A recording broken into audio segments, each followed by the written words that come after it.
Le Seigneur soit avec vous. Et avec votre esprit. Évangile de Jésus-Christ selon saint Luc.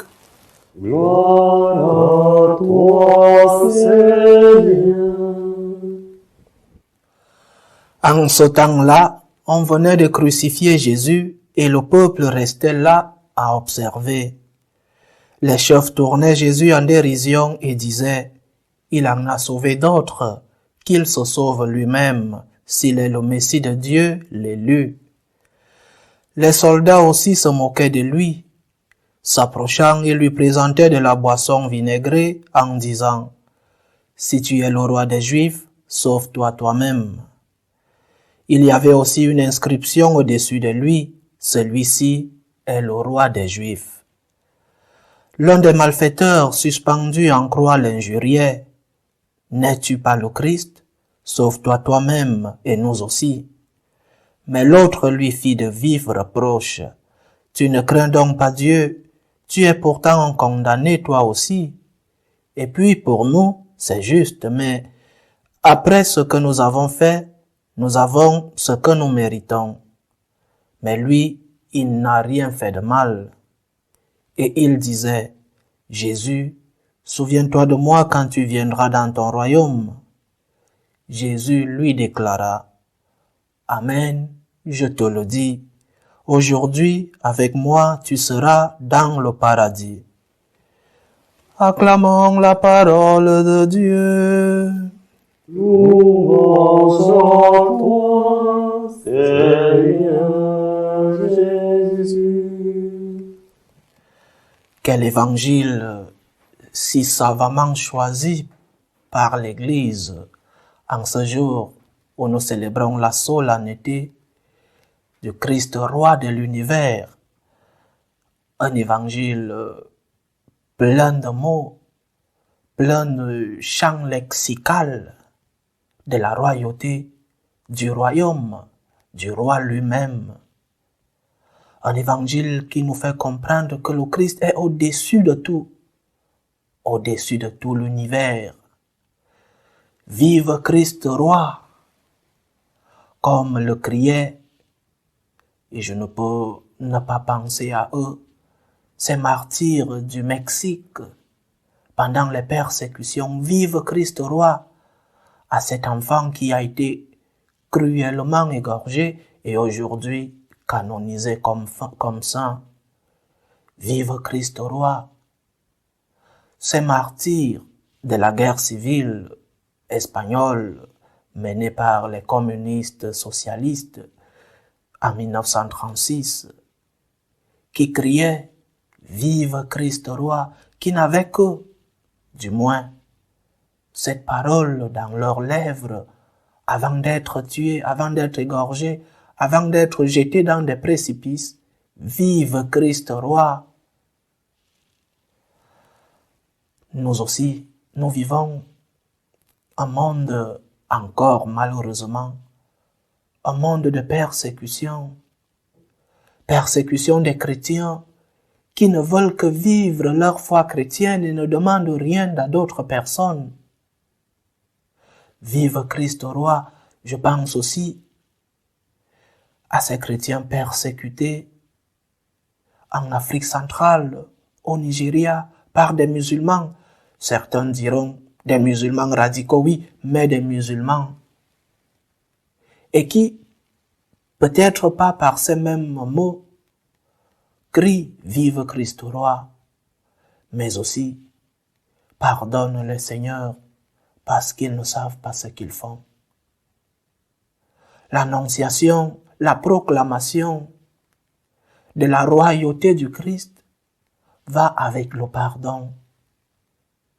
Seigneur, ils ne savent pas ce qu'ils font. Pardonne. Et peut-être la dernière phrase prononcée par ceux-là, persécutés, entre tes mains, je remets mon esprit, comme le Seigneur lui-même l'a dit. Je remets mon esprit, Seigneur. Mais il faut dire que suivre le Christ, proclamer la royauté de notre Seigneur, c'est aussi accepter la couronne.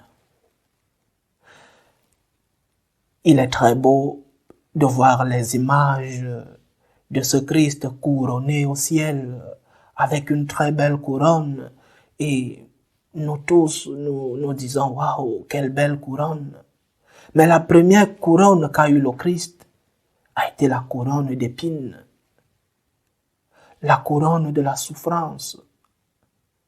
Cette couronne sur le chemin de la croix, sur le chemin du calvaire.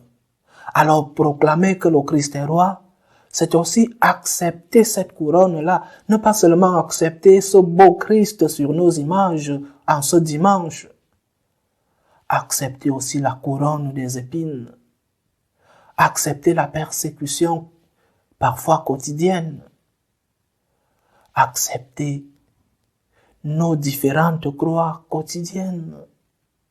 Le Christ est roi, il est roi de l'univers, il est roi du ciel, mais il a aussi porté une couronne d'épines. Il a accepté de porter cette couronne pour nous sauver. Nous devons comprendre qu'on peut tomber à la tentation, mais c'est très difficile de comprendre qu'un chrétien qui se proclame ainsi n'accepte pas sa croix et parfois fuit d'elle. Chrétien, la couronne est la couronne du roi. Alors, ne cherchons pas seulement les cadeaux du roi et pas le roi des cadeaux. Sur la couronne est sur la tête du roi. Cherchons le roi en son entièreté, avec ses cadeaux, mais aussi avec ses souffrances. Ne fuyons pas la croix, nos croix quotidiennes. Le témoignage des martyrs doit nous aider à crier « Vive Christ au roi », mais aussi à accepter le revers de la médaille, à accepter la croix, accepter la persécution. Il y en a plus graves que d'autres. Aujourd'hui, ou alors cette semaine, où un mouvement, l'aide à l'Église en détresse, est en train de nous demander des prières pour ces chrétiens persécutés. Et la persécution est encore malheureusement par le sang versé, mais aussi de différentes manières. Prions pour tous ceux-là qui sont persécutés à cause de leur foi. Ils sont le témoignage vivant de la royauté du Christ. Ils crient chaque jour, certains géographiquement loin de nous et d'autres plus proches de nous. Vive Christ roi! Pardonne-nous les Seigneurs. Entre tes mains, je remets mon esprit. Prions pour tous ceux-là qui par leur témoignage mettent la semence qui est leur sang versé pour que notre foi soit de plus en plus solide, pour que notre Église continue. Prions pour eux. Il y a des croix plus difficiles à porter que d'autres. Mais acceptons la croix comme le roi l'a accepté. Il était déjà roi. Il a porté la couronne des épines. Il l'a accepté librement.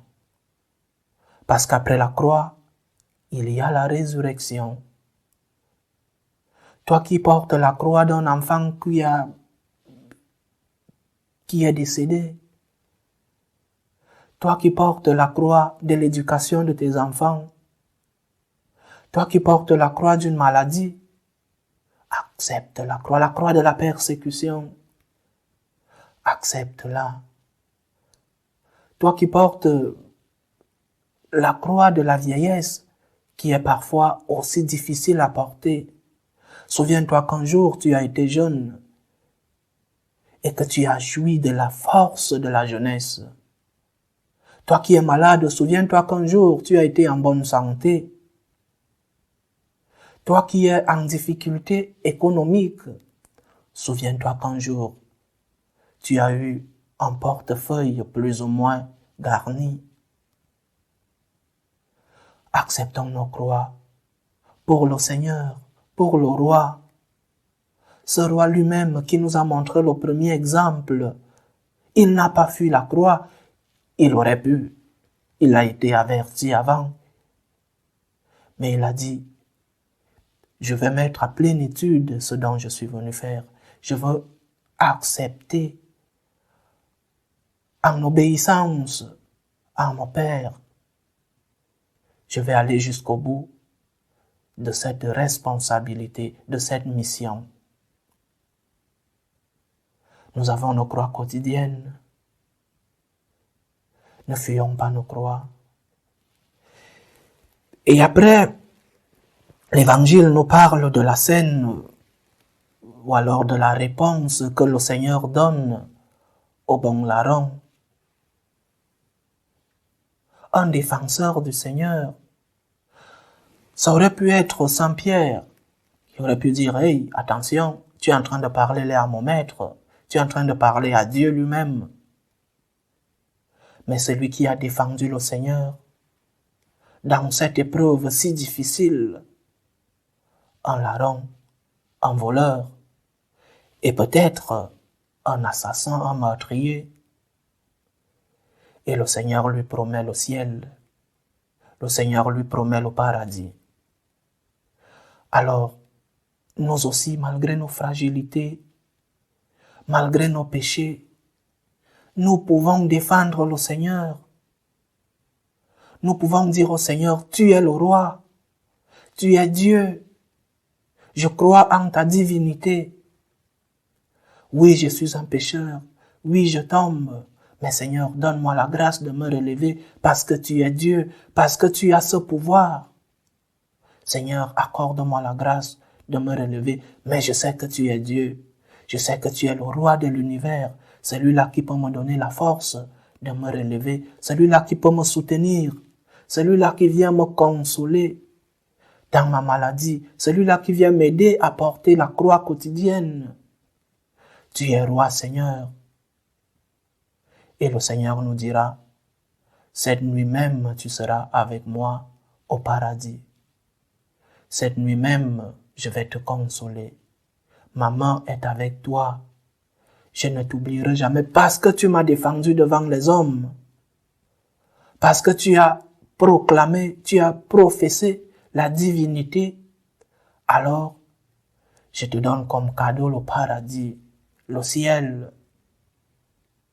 En ce jour, ce dernier dimanche du temps ordinaire, où nous célébrons le Christ roi de l'univers, crions haut et fort, le Christ est Dieu, il est le roi de l'univers, mais acceptons aussi nos couronnes, la couronne d'épines que le Seigneur, que ce roi a accepté.